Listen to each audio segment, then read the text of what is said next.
Tuesday, February 6, 2024. So, anong topic natin ngayon? Ang topic natin ngayon ay teka, ayusin ko. Hindi ko alam. Topic natin yun. Isip lang tayo ng topic. Kasi may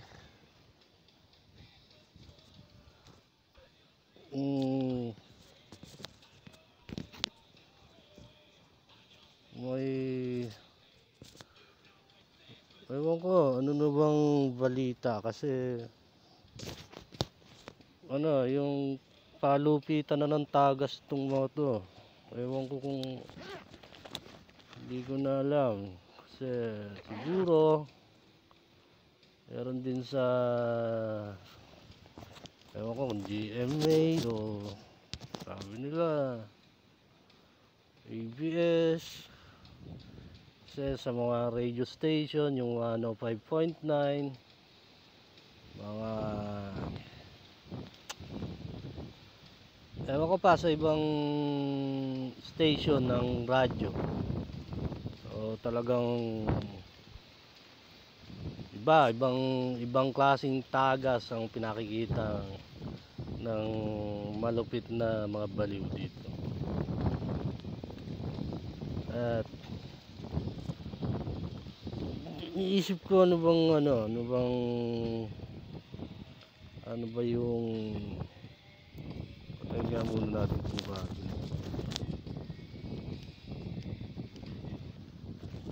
Ibang mga malupit na galawan ngayon, ano bang balita ngayon? Nakukuha ko yung mga ebidensya nalalabas ko yung mga ebidensya.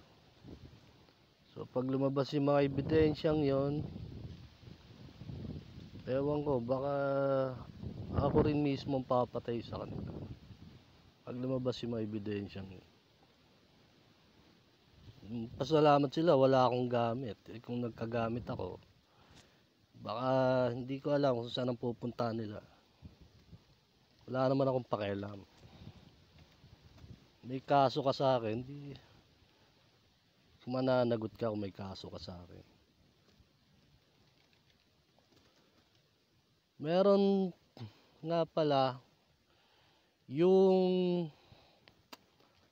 may nagpakala tayo sa FB, may nirecord tayo sa Twitter yung microchip na tinanim daw sa akin. So may katotohanan naman yon. Totoo siguro, may lagi tayong lasing siguro baka nung unang panahon, nung matagal na, may nagtanim sa akin ng microchips. Hindi ko alam kung banda rito. Diyan. Dito. Kasi dati lasing na lasing ako noon, may dugo to Hindi ko alam kung anong lamok ba o ano. So, pakialam nyo kasi yun nga yung nag-record natin na ano bang sakit yun, yung epileptic. So pinakikita doon sa brainwaves ng may epilepsy, pagka inaatake sila ng epilepsy, yung brainwaves ng isang tao nakikita sa telegraph. Nakikita yon sa telegraph. So hindi imposible na yung telegraph na yon na nakalink doon sa mga cellphone ng mga putang inang yan. So hindi ko alam kung yung microchip na yun na naandito, kasi nga sa kanila ko rin nasasabi na may signal daw. So automatic pala yon na pagka meron kang microchip na ganon at na nakadetect ka dito sa mga baliw na to, automatic yon na magre-register yon sa link nila sa cellphone nila.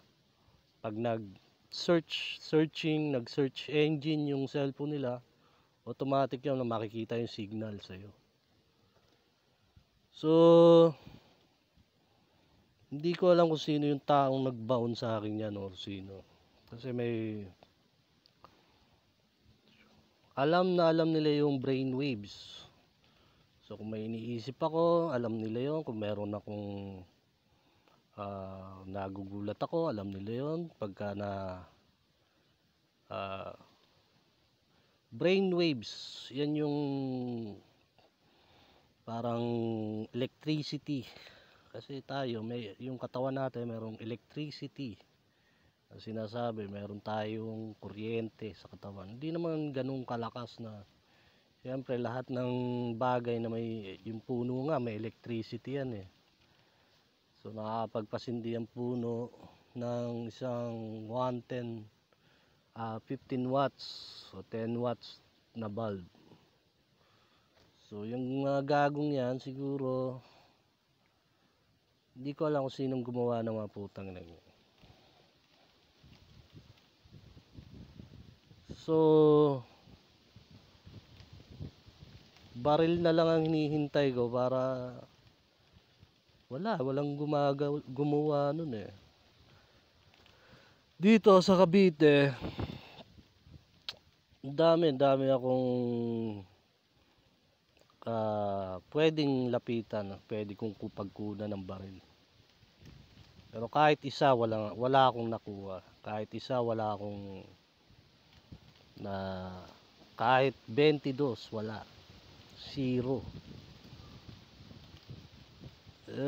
Siguro talagang alam nila na may paglalagyan sila pag nakakuha ko. So dito sa Cavite, tulong-tulong sila lahat. Talos ewan ko. Tawag nito yung magkakakontsaba silang lahat. Ewan ko ano bang hinahabol ng mga baliw na yan, kasi talagang ewan ko, talagang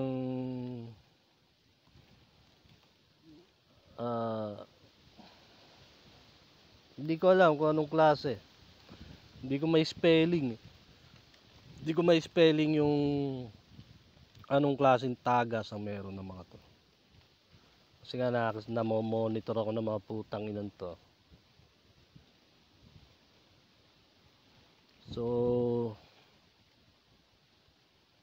hindi ko alam, pwede kong alamin kung sinong naglagay sa akin ng putang inan yan. Sigurado yan dito yun. Wag naman sanang injectable, kasi kung injectable yun, napakalalim nun kung in-inject sa akin yun. Kasi may nakita ako sa Twitter, ini-inject yung isang microchip, i-inject sa'yo. So pag in-inject yun sa'yo, ewan ko kung totoo yun, hindi ko alam kung totoo. Alam ko lang yung emitter, pwedeng makapag-transmit. Kasi nga may brainwaves yung yung utak natin, pwede mag-transmit ng telegraph. So hindi ko lang alam kung totoo yun sa Twitter, na pati yung vision nung na-injectan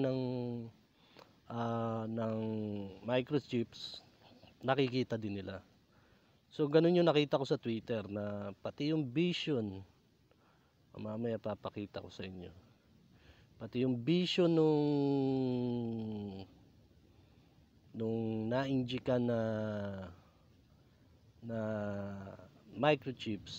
So doon, kasi ginawa yon para ma-monitor nila yung ginagawa ng anak nila, yung mga maliliit na anak nila, kung saan magpunta o saan ano. So ganun yung nakita ko sa Twitter. So sa akin naman, sa tingin ko lang, sa mga bumabase yung mga to sa mga telegraph. So ang telegraph yung ginagamit sa earthquake. Yun yung mga telegraph, yung nagaganon, yung may signal na gumaganon. Pagka nag-earthquake na malakas, bigla yung gaganon. magsusulat yun ng napakalakas na yung parang ano, yung mabilis na sulat. Malalaman ng earthquake detector na malakas yung ano sa base sa telegraph, malakas yung earthquake kasi sa telegraph bumabase yung nagmo-monitor ng mga earthquake. So itong mga gagong to, dun din sa telegraph din bumabase sa base sa telegraph. So pag nahuli sana, kung makukuha kayo ng ebidensya niyan, hindi ko alam kung pag nakilala ko lang yan, wag ko lang makikilala. Kasi pag nagkagamit ako, putang ina ka. May mga kaso na sa akin, meron na akong mga listahan na may kaso sa akin.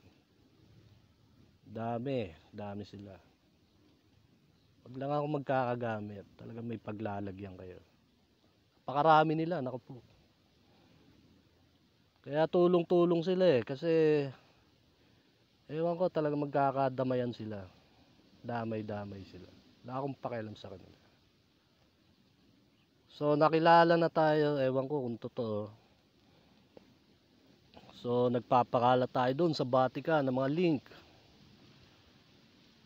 Mapapansin ko naman yun sa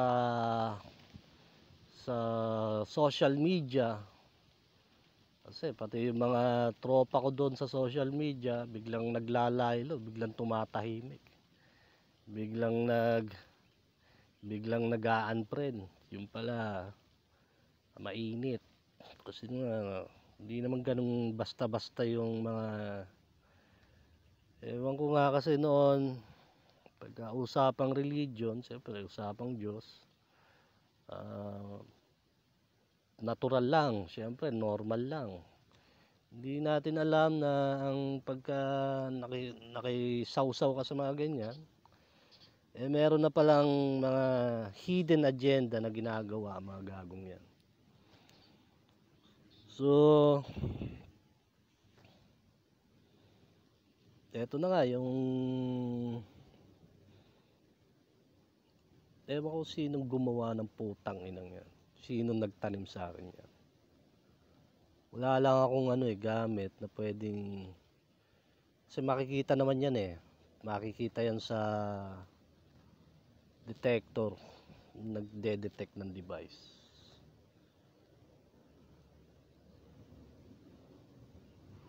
So ibig sabihin meron tayong low frequency. Hindi ko alam kung mapapatch siya ng mga low frequency na Bluetooth. Tatry ko nga.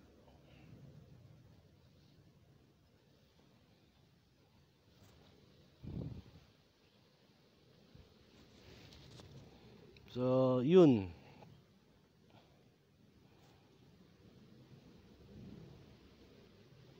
At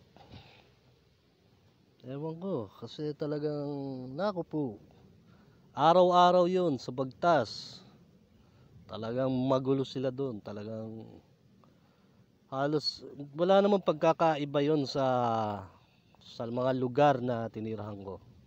Wala yung pagkakaiba sa mga lugar na tinirahan ko. So simula sa iba't ibang lugar dito sa Cavite, ganun sila kagulo. Halos araw-araw sila. Talagang araw-araw silang umaga't gabi. Meron silang mga night shift, meron silang mga talagang nagtatrabaho. Hindi ko alam kung sino-sino man. So ewan ko kung gagalaw ang mga taga Roma, mga taga Rome. Kasi alam ko hindi magpapahuli ang Roma sa balita rito. Kasi unang-una, lalo na mga Muslim, mga taga Roma, mga Christians. So may mga yung prophecy. So lalo na yung mga naniniwala sa Diyos, yung talagang matatag ang paniniwala sa Diyos. Meron silang talagang alam nila yung prophecy, yung hula, na may darating na mga propeta, may darating na, kasi once in a blue moon, sabi ko nga sa inyo, once in a blue moon, hindi, kung may propeta man dumating o ano, etc., etc., hindi yun mauulit. Hindi na yun mauulit. Putang ina. Putang inang antik to. Ang dami kasing antik dito. Putang na. Magtitigmangga na kasi. Kaya, putang ina. So, yun. So, alam ko, mga Muslim, mga taga-Roma, lalo na sa Roma. So, aware sila sa mga ganitong bagay. May mga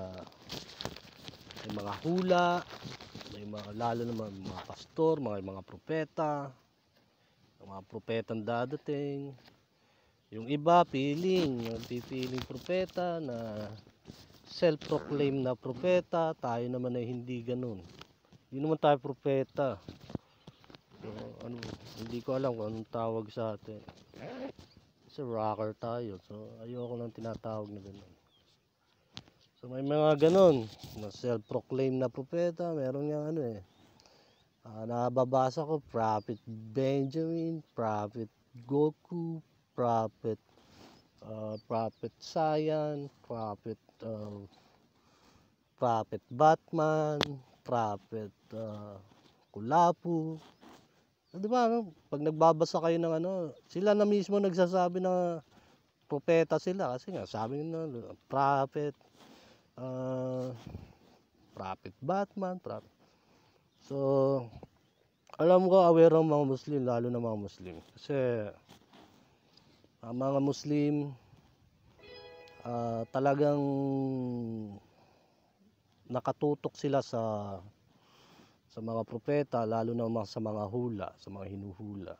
Lalo na dun sa nababasa nila sa Biblia. Hindi naman Biblia, Quran, kung Quran man. So, yun. So, humahakot tayo, sabi ko nga, balang araw. Kung di mo na ako ang papatay sa mga gagong yan, may papatay sa mga siraulo. Sinabi ko na yun Tagal na. So, kung ako mag-request, di ba?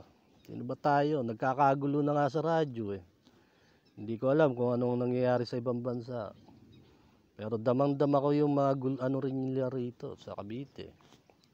Paano sila mataranta dito sa Cavite. Sasabihin ko, hindi man akong papatay sa inyo, may papatay din sa inyo, putang ina niyo. Hindi man ako makapatay sa inyo, may papatay sa inyo, gago kayo. Papapatay ko kayo.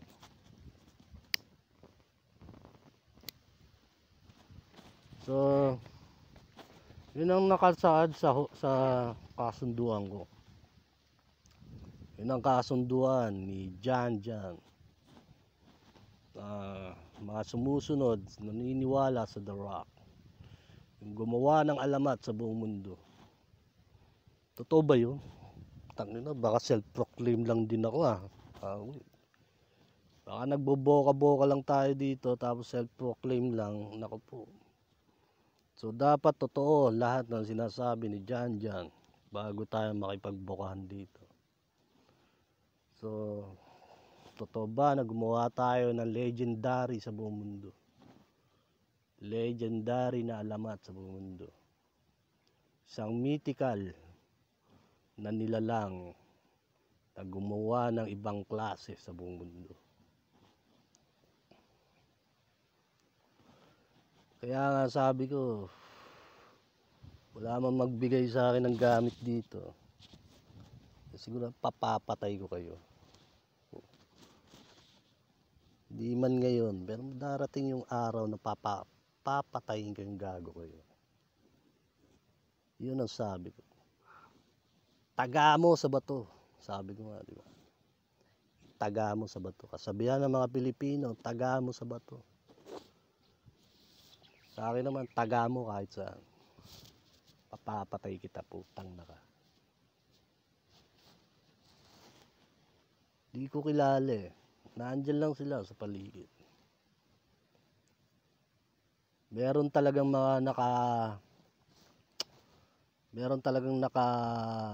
tawag dito, umang o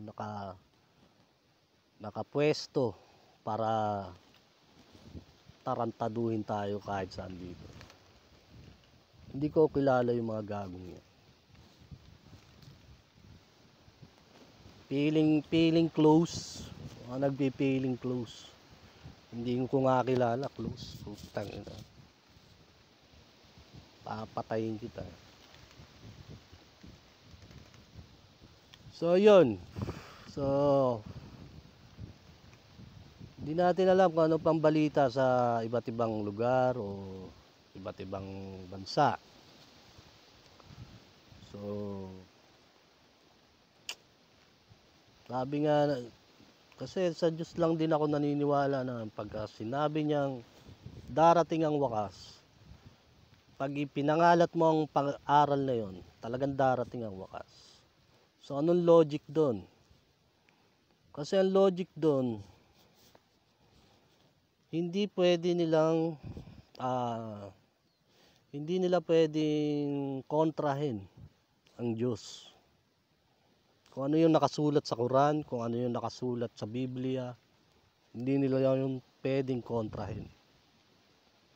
So, ipinaliwanag lang natin yung mga parabola, kaya nga sinawag na parabola, mystery of God. Kung ano yung mystery of God, ang hiwaga ng Diyos, ipinaliwanag lang natin sa kanila.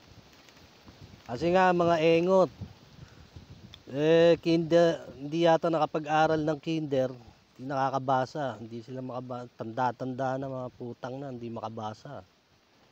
So, ang ginawa natin dito, pinaliwanag natin, tinuruan natin sila.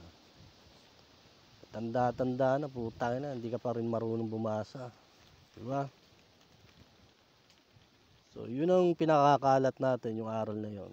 Kaya, sabi nga ng Diyos, pakalat mo, pag nangyari yon, darating ang wakas. Ang wakas na mga gagawin to. Kasi hindi nila pwede, kung logical way, hindi nila pwedeng kontrahin kung ano yung nakasulat. Hindi sila pwedeng kumontra kung ano yung dapat mangyari. So, iniisip ko nga, sobrang science fiction eh. Pero hindi ko naman may katotohanan siguro.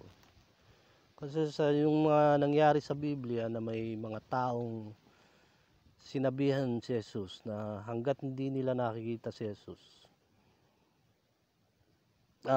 buhay sila hanggang ngayon. Yung mga tao nung unang araw na nabuhay, hanggang sa panahon na to, buhay sila. Hindi ko alam kung totoo yun o whatsoever. Yun ang sabi ng Diyos. So naniniwala naman siguro ako. Hindi natin alam kung ito yung mga matataas na nasa pwesto o yung nasa iba't ibang lugar o ano. Katakot, baka mumu o ano. Hindi naman. Yun ang sabi eh. So sila rin siguro, yung mga yun din siguro, ang hindi ko alam kung sila rin ang kaikot o nakabantay.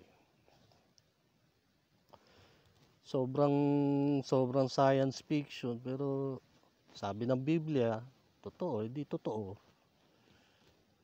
Ewan ko, hindi ko pa naman nabasa ko lang. So hindi pa natin alam kung ano yung parabola doon o anong klase yun. So, yun. Okay, ilang oras na ba? 24. Wala akong maisip pa kasi halos lahat na ibigay ko na sa inyo. So maya boka tayo. Ewan ko makapagboka tayo kasi di ako makapagpahinga dito. Inaatake ako ng mga antik eh. Busit eh. So susunod na lang ulit. At kayo nang bahala doon.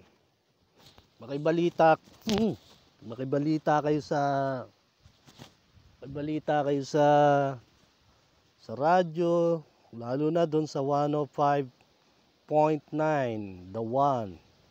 Mga loko-loko sa The One. Kung nakipagkulitan sila sa akin, di kulitin ko rin. So, papasikan, wala yata silang fans, so ako lang yung fans nila doon.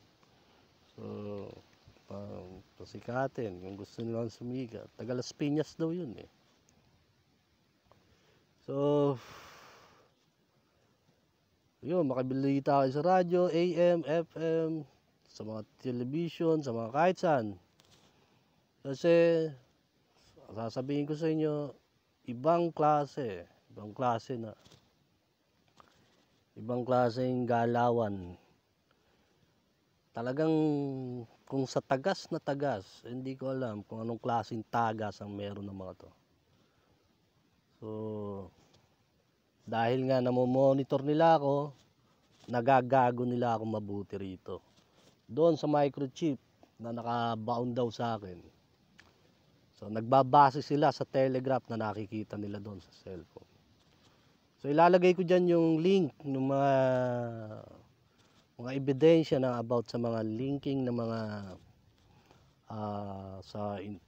yung mga emitter, mga kayo nang bahalang mag-jor o do your own risk. Kayo nang bahalang mag-seek,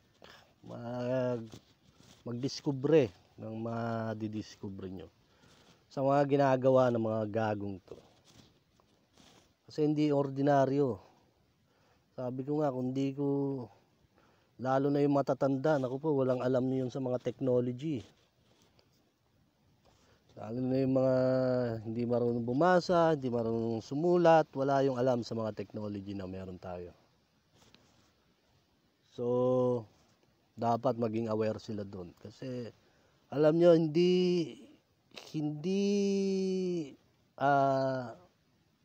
tawag lo, hindi normal, no? Hindi basta-basta yung ginagawa ng mga gagong to para manipulahin nila yung mga tao.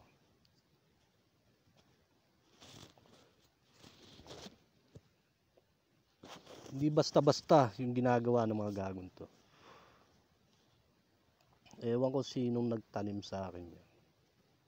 Pero alam ko doon yun sa ano eh. Kasi lasing na lasing ako lagi doon eh. Doon yun sa isla sa Puting Bato, doon sa Sandigan Bayan. Napatira ako doon eh, mga 3 buwan ata, 2. Parang doon yata yun. Pag ganun ko, may dugo. Hindi ko naman nakamot eh, ewan ko lang. Ewan ko saan nangyari. Magbabayad sa akin kung sino gumawa sa akin yan. Papatayin ko siya. Talagang papapatay ko siya. Okay, at sa susunod na ulit, kayo na mismo ang magdiskubre ng mga dapat nyong malaman. Next time na ulit, 12:55.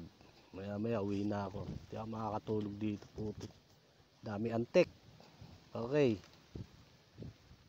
Sa uulitin.